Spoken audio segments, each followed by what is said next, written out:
நிறைய திரைப்பிரபலங்களை நம்ம இழந்து வந்துக்கிட்டே இருக்கோம் அப்படின்றதா உண்மை.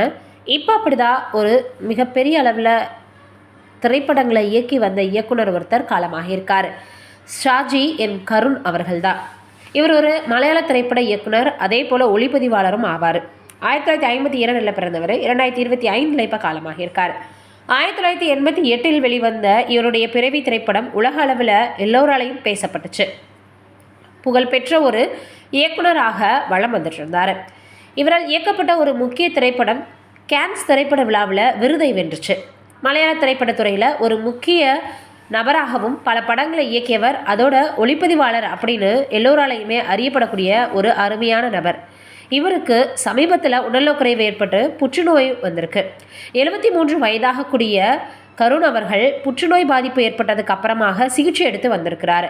ஆனால் சிகிச்சை பலன் இல்லாமல் காலமாகியிருக்காரு.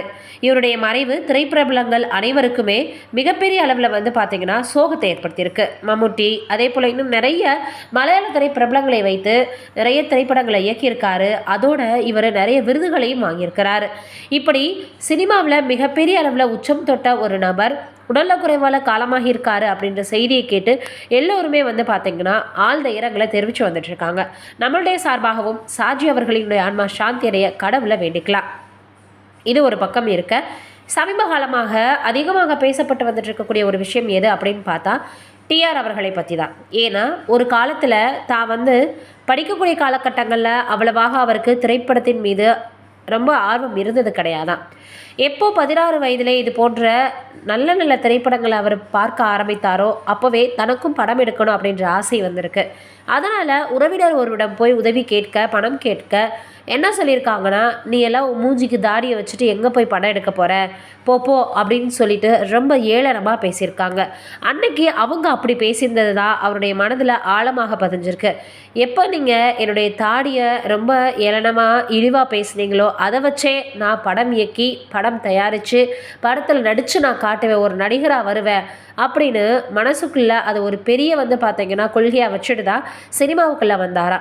அப்படி பார்த்தீங்கன்னா வந்தவர் தான் மிகப்பெரிய அளவில் தன்னுடைய வசனங்களாலேயே ஒரு பீக்கில் போனார் அப்படின்னு சொல்லலாம். தன்னுடைய பிள்ளைகளையுமே சினிமாவில் அறிமுகப்படுத்தினார். அதில் சிலம்பரசன் அவர்களை பற்றி சொல்லி தெரிய வேண்டியது கிடையாது.